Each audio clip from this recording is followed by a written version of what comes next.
Micro oven বা OTG ছাড়া বাড়িতেই আমরা কিভাবে পারফেক্ট স্পঞ্জ কেক বানাবো চলুন দেখে নেওয়া যাক।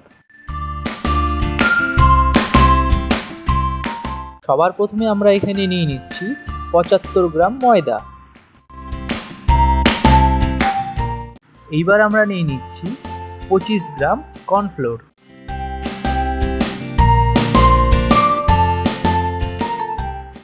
এইবার এটাকে আমরা ভালো করে চেলে নেব যাতে করে এর মধ্যে কোনো লাম্পস না থাকে। দেখুন আমাদের চেলে নেওয়া হয়ে গেছে।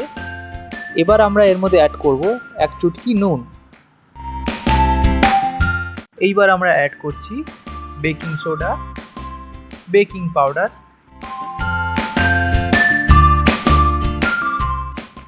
এবার এটাকে আমরা ভালো করে মিক্স করে নিলাম। এই তৈরি হয়ে গেল আমাদের কেকের ড্রাই মিক্স। এবার এটাকে আমরা একটা সাইডে রেখে দেব। এইবার আমাদের নিতে হবে 3টে ডিম। 3টে ডিমের সাদা অংশ আর হলুদ অংশটাকে আমরা আলাদা আলাদা করে নেব।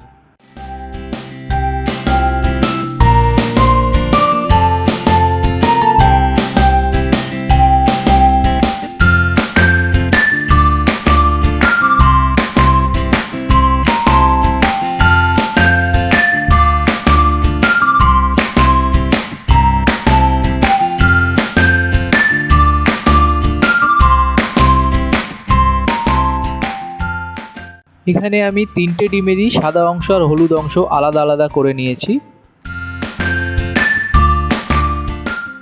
এইবার আমাদেরকে একটা হ্যান্ড হুইস্কারের মাধ্যমে ডিমের যে সাদা অংশটাকে রেখেছিলাম এটাকে ভালোভাবে বিট করতে হবে।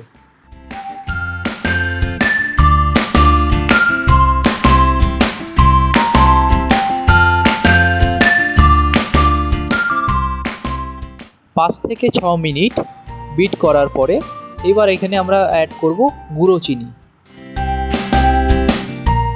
এখানে একবারে পুরোটা দেবেন না, 2 থেকে 3টে ব্যাচে চিনিটা অ্যাড করবেন আর মিক্স করতে থাকবেন।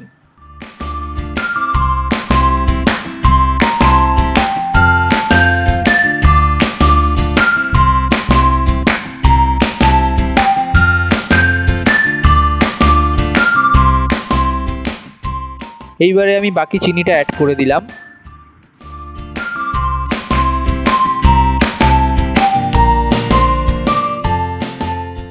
তোমরা দেখতেই পাচ্ছ আমাদের যে এগ হোয়াইটটা সেটা কত সুন্দর বিট করা হয়েছে। এবার আমাদের আলাদা করে রাখা এগ ইয়োকটাকে ফেটিয়ে এগ হোয়াইটের সঙ্গে মিক্স করব।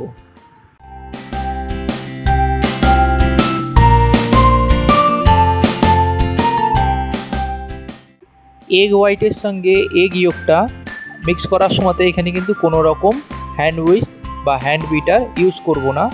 আমরা একটা স্প্যাচুলার সাহায্যে এটাকে আস্তে আস্তে কাট অ্যান্ড ফোল্ড পদ্ধতিতে মিক্স করব।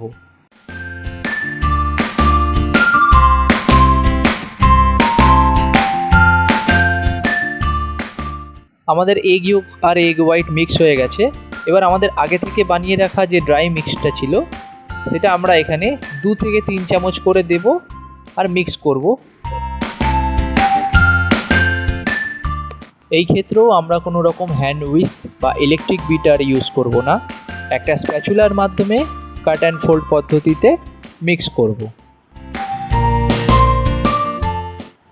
স্পঞ্জ কেক বানানোর জন্য ইনগ্রিডিয়েন্টসগুলো কতটা পরিমাণে আমি ব্যবহার করেছি সেটা আমি ডেসক্রিপশন বক্সে লিখে দেব, আপনারা প্লিজ চেক আউট করে নেবেন।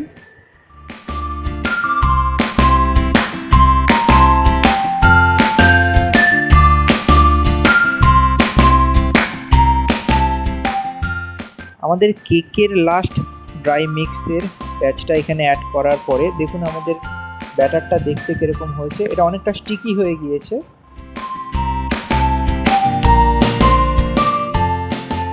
এইবার আমরা এর মধ্যে অ্যাড করছি দুধ আর রিফাইন তেল।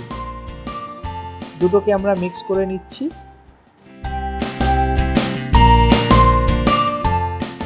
এইবার আমরা এর মধ্যে অ্যাড করছি 1 টেবিল চামচ ভ্যানিলা এসেন্স।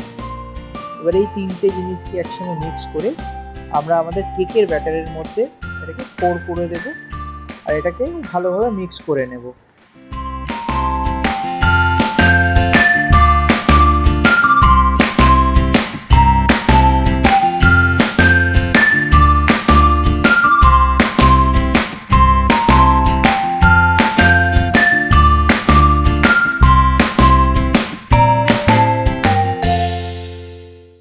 ফাইনালি আমাদের কেকের ব্যাটারটা তৈরি হয়ে গেল।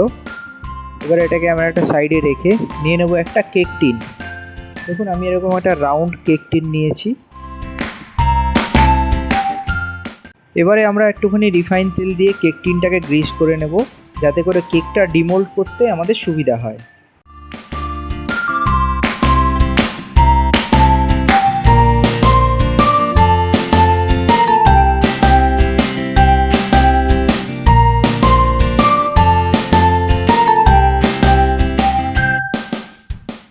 এখানে আমি একটা রাউন্ড করে কেটে রাখা বেকিং পেপার কেক টিনের তলায় প্লেস করে দিলাম। এইবার এখানে আমরা নিয়ে নিচ্ছি একটা প্রেসার কুকার। প্রেসার কুকারের একদম তলায় একটা স্ট্যান্ড বসিয়ে দিচ্ছি। এই স্ট্যান্ডের ওপরেই আমরা কেক টিনটাকে বসাবো। এবার প্রেসার কুকারের ঢাকনা লাগিয়ে এটাকে 7 থেকে 8 মিনিটের জন্য মিডিয়াম টু লো ফ্লেমে প্রিহিট করতে রাখবো। এইবার এখানে আমাদের আগে থেকে বানিয়ে রাখা কেকের ব্যাটারটা আমরা কেক টিনের মধ্যে ঢেলে নিচ্ছি।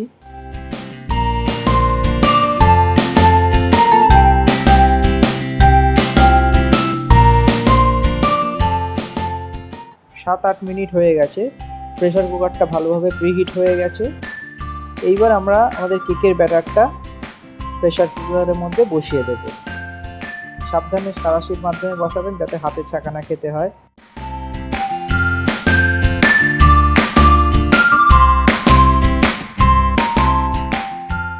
এই ক্ষেত্রে প্রেসার কুকারের সিটি আর প্রেসার কুকারের গার্ডারের কোনো প্রয়োজন নেই। প্রেসার কুকারের ঢাকনা লাগিয়ে আমরা মোটামুটি 40 মিনিট পরে এটাকে চেক করব। কেক ঠিকঠাক বেক হয়েছে কিনা বোঝার জন্য কেকের একদম সেন্টারে এরকম একটা টুথপিক বা কোনো একটা চাকু সেন্টারে ঢুকিয়ে দেবেন, তারপর বার করবেন। যদি দেখেন সেই টুথপিক বা চাকুর মধ্যে কিছু লেগে নেই, তাহলে বুঝবেন যে আপনাদের কেক পারফেক্টলি রেডি। আর যদি দেখেন যে আপনাদের টুথপিক বা চাকুর মধ্যে কিছু লেগে আছে, তাহলে কেকটাকে ঢেকে 10 থেকে 15 মিনিটের জন্য আরও রেখে দেবেন। এবারে এটাকে আমরা একটা ভেজা টাওয়াল দিয়ে ঢেকে রেখে দিচ্ছি অন্তত 1 ঘন্টার জন্য। 1 ঘন্টা হয়ে গিয়েছে। এবার কেকটাকে আমি ডিমোল্ড করে নেব। সবার প্রথমে একটা চাকু ঢুকিয়ে কেক টিনের চারদিকে এইভাবে ঘুরিয়ে নিলেই কেকটা আমাদের ইজিলি ডিমোল্ড হয়ে যাবে।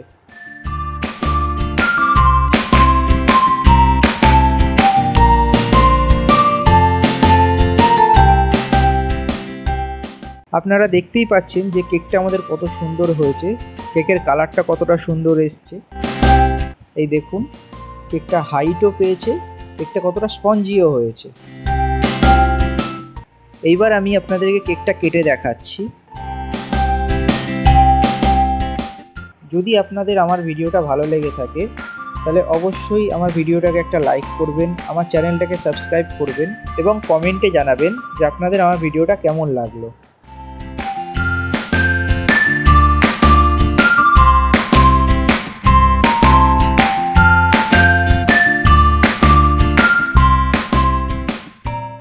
দেখুন কেকটা কত সুন্দর হয়েছে, ভেতর থেকে দেখতে কতটা স্পঞ্জিও হয়েছে।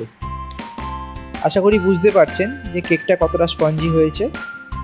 এবার আপনাদেরকে ভেতর থেকে ভেঙে দেখাচ্ছি যে কেকটা দেখুন ভেতর থেকেও এরকম সুন্দর হয়েছে।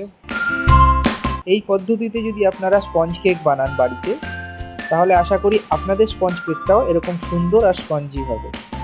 দেখা হচ্ছে পরের ভিডিওতে। ততক্ষণের জন্য ভালো থাকবেন, সুস্থ থাকবেন।